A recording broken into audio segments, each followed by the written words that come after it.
Start. महोदय, 7 जनवरी मुझे लुधियाना में आयोजित निट विजन 2001 प्रदर्शनी में जाने का अवसर मिला। यह प्रदर्शनी 4 से 8 जनवरी तक लगी, जिसमें Japan, Taiwan, Korea, Italy, Germany, Greece, तुर्की, अमेरिका, रूस, ब्रिटेन आदि देशों की हौजरी उद्योग से संबंधित आधुनिकतम मशीनों को प्रदर्शित किया गया था। इनके साथ ही भारत में बनी स्वदेशी मशीनें भी थीं।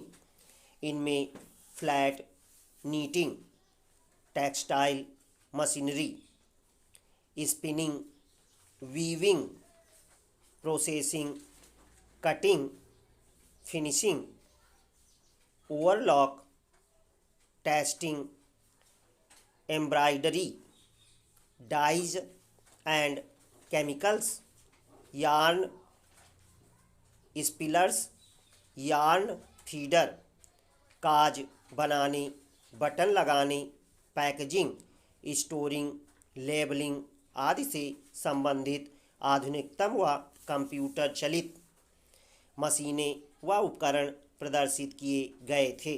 इनमें ऐसी मशीनें भी थीं जो स्वेटर तथा अन्य हौजरी उत्पादनों में छूट गए धागों को सफाई से काट देती हैं तथा स्वेटर की बुनाई में रह गई पिनों या धातु की वस्तुओं का पता लगाती हैं।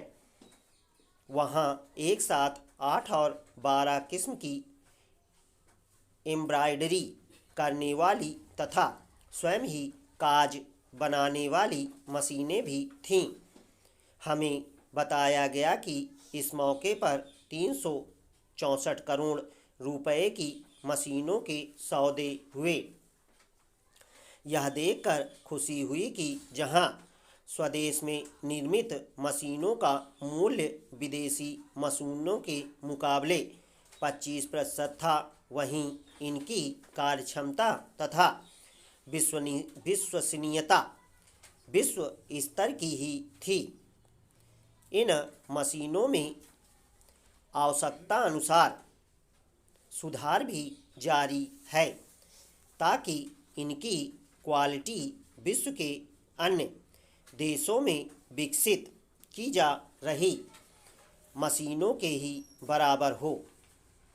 स्वदेशी मशीनों का बड़ा लाभ यह है कि यदि इनमें कभी कोई खराबी आ जाए तो उनकी मरम्मत आसानी से स्थानीय निर्माताओं व कारीगरों द्वारा की जा सकती है और उनके पुर्जे भी आसानी से मिल सकते हैं।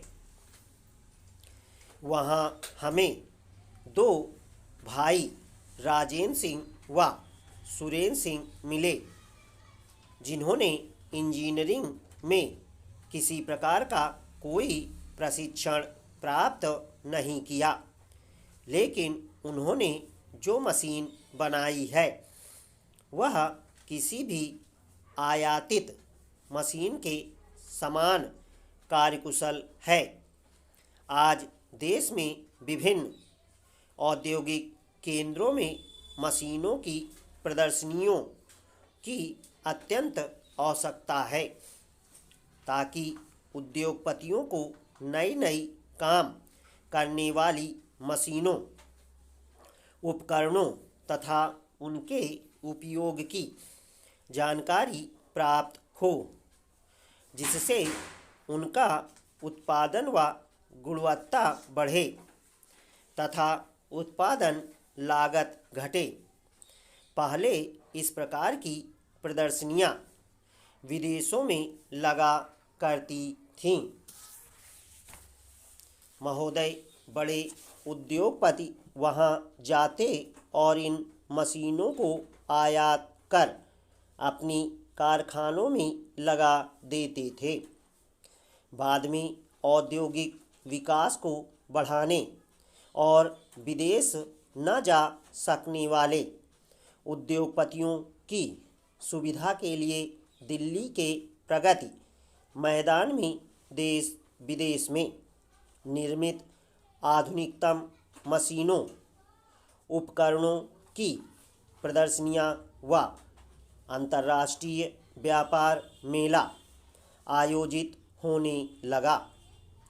अब देश के हौजरी उद्योग के प्रमुख केंद्र लुधियाना में अंतर्राष्ट्रीय स्तर की हौजरी मशीनरी प्रदर्शनी से एक नया अध्याय शुरू हुआ है।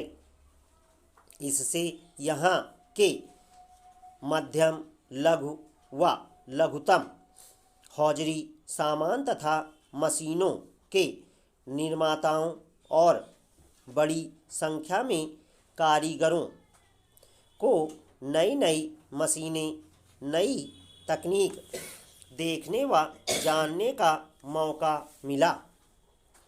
प्रदर्शनी में कारीगरों को मशीनों की बारीकियों तथा उनके संचालन की जानकारी और प्रशिक्षण देने की भी व्यवस्था थी। कारीगर वहां स्वयं मशीन चलाकर देख सकते थे।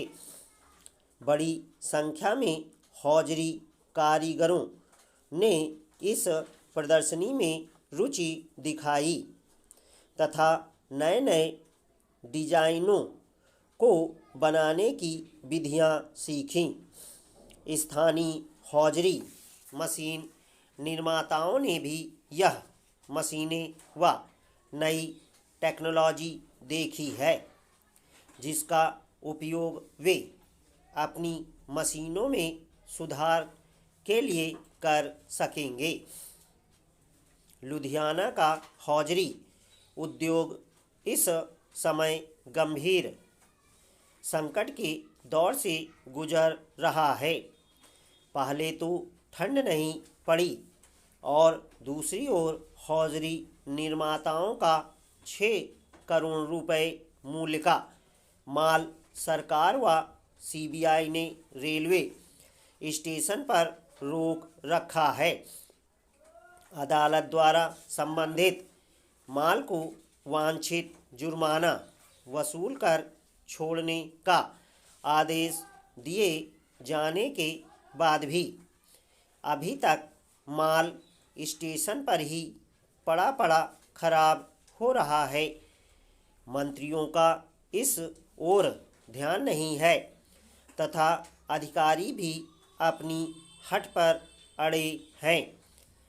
इस स्थिति से यहाँ के हौजरी उद्योग में आतंक व्याप्त है तथा सरकार की त्रुटिपूर्ण नीतियों के कारण कई हौजरी निर्माता अन्य प्रदेशों में जा रहे हैं।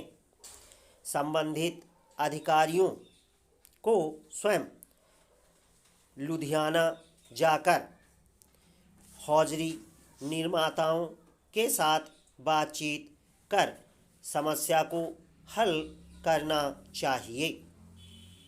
पंजाब सरकार को चाहिए कि वह सोने के अंडे देने वाले इस उद्योग के समक्ष बाधाएं खड़ी न करे तथा अपने बिक्री कानूनों को इस प्रकार तर्कसंगत बनाए कि भारत के इस मैनचेस्टर व पंजाब के प्रमुख आर्थिक केंद्र का लाल फीताशाही से दम न घुटे। हौजरी उद्योग को निर्यात के क्षेत्र में भी पिछले कुछ वर्षों में भारी परेशानी उठानी पड़ी। पहले रूस हमारे हौजरी उत्पादनों का सबसे बड़ा आयातक था और हम जैसा भी माल बनाते वहाँ खप जाता था, परंतु सोवियत संघ के पतन तथा वहाँ का बाजार अन्य देशों के लिए खुल जाने से वहाँ स्थिति बदल गई।